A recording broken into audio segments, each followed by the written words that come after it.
कोल्हापूर जिल्ह्यातील काही महत्त्वाच्या बातम्या आता आपण थोडक्यात पाहणार आहोत। त्यासाठी आता पाहूया संक्षिप्त बातम्या अर्थात फास्ट न्यूज। मंथन जनरल नॉलेजची राज्यस्तरीय परीक्षा घेण्यात आली होती। त्यामध्ये कोल्हापूरच्या अर्जुन शिवप्रसाद मेढे या दुसरीतील विद्यार्थ्यानं राज्यात 7वा आणि विभागात दुसरा क्रमांक पटकावून उल्लेखनीय यश मिळवलंय। अर्जुन यानं या परीक्षेत 150 पैकी 138 गुण मिळवले असून हे त्याचं सलग दुसरं यश आहे। मागील वर्षी त्यानं राज्यात 11वा क्रमांक मिळवला होता। अर्जुन हा साखर उद्योग अभ्यासक पीजी मेढे यांचा नातू आहे। त्याला आई गौरी, वर्गशिक्षक शिवाजी चिंचेवाडी, प्राचार्या रुपाली साळोखे यांचं मार्गदर्शन लाभलं।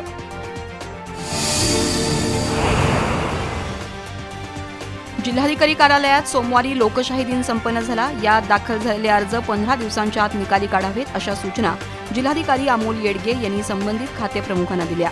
लोकशाही दिनात 176 अर्ज दाखल झाले असून सर्वाधिक म्हणजे 48 अर्ज जिल्हाधिकारी कार्यालयाशी संबंधित होते।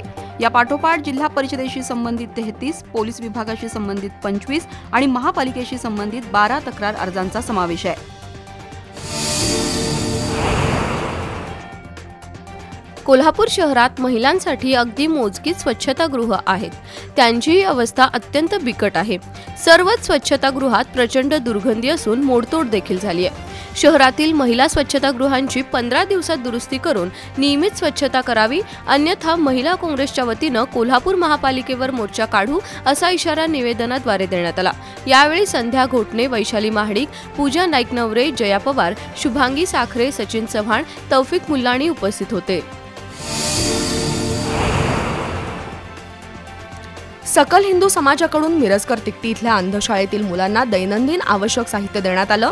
बंडा साळुंखे, विशाल पाटील, अनिल चोरगे, गजानन तोडकर, उदय भोसले, सौरभ निकम, अवधूत भाटे, शीला माने, रश्मी साळुंखे यांच्या पुढाकारातून 100 विद्यार्थ्यांसाठी उपयुक्त ठरेल अशा साहित्याचं वाटप करण्यात आलं। तसंच या मुलांना स्नेहभोजन देखील देण्यात आलं। या उपक्रमाबद्दल अंधशाळेचे मुख्याध्यापक पाटील यांनी आभार व्यक्त केले। यावेळी गणेश लाड, अमोल पाटील, आयुष वाडकर, शुभम गवस, सचिन चौगले, अर्जुन आंबी यांच्यासह कार्यकर्ते उपस्थित होते।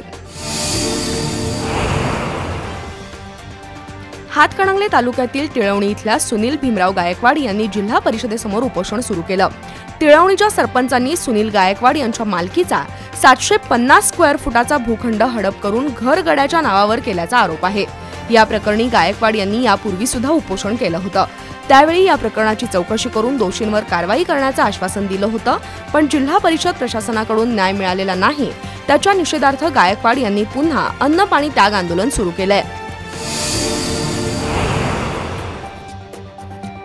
शक्तीपीठ महामार्गाला कोल्हापूर जिल्ह्यातून विरोध होतोय। हा महामार्ग रद्द करावा अशी मागणी आंदोलकांकडून केली जातीये। उपमुख्यमंत्री एकनाथ शिंदे कोल्हापूर जिल्हा दौऱ्यावर होते। त्यांना अडवून जाब विचारण्याचा इशारा शक्तीपीठ विरोधी आंदोलकांनी दिला होता। त्यामुळे पोलिसांनी शुक्रवारी सायंकाळपासूनच महामार्ग विरोधी आंदोलकांवर पाळत ठेवली होती। आज पहाटे संभाजी जगदाळे, चंद्रकांत जाधव, अतुल दिघे, अनिल चव्हाण, शुभम शिरहट्टी यांना जुना राजवाडा पोलिसांनी ताब्यात घेतलं। या सर्वांना अलंकार हॉल इथं ठेवण्यात आलं, तर शिवसेनेचे विजय देवणे यांचाही पोलिसांनी शोध घेतला। इचलकरंजी एसटी आगारात मोठा प्रवासी वर्ग आहे।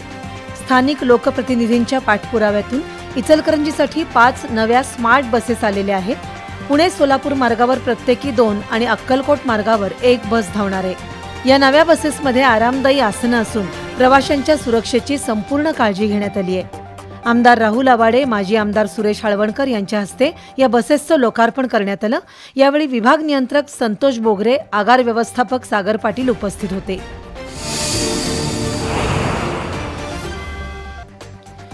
सोशलिस्ट पार्टी ऑफ इंडियाचे प्रदेशाध्यक्ष हसन देसाई यांची अखिल भारतीय साने गुरुजी कथामालेच्या राष्ट्रीय अध्यक्षपदी निवड झाली आहे।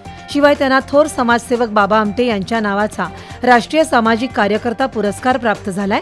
त्याबद्दल साने गुरुजी वसाहत इथल्या एकजुटी तरुण मंडळाच्या वतीनं लक्ष्मीकांत देशमुख यांच्या हस्ते रविवारी सत्कार करण्यात आला। कार्यक्रमाच्या अध्यक्षस्थानी माजी प्राचार्य जे.के. पवार होते। समाजामध्ये धार्मिक तेढ निर्माण होऊ नये यासाठी प्रत्येकानं जागरूक असावं असं आवाहन लक्ष्मीकांत देशमुख यांनी केलं। तर अध्यक्षीय भाषणात जे.के. पवार यांनी हसन देसाई यांच्या सामाजिक कार्याचा आढावा घेतला। प्रारंभी अनिल चव्हाण यांनी हसन देसाई आणि मुमताज देसाई यांच्या कार्याची ओळख करून दिली। यावेळी अनिता नलगे, रवींद्र मोरे, लालासाहेब पाटील, अशोक चौगुले, बाळकृष्ण गवळी, संदीप सावंत यांच्यासह मान्यवर उपस्थित होते।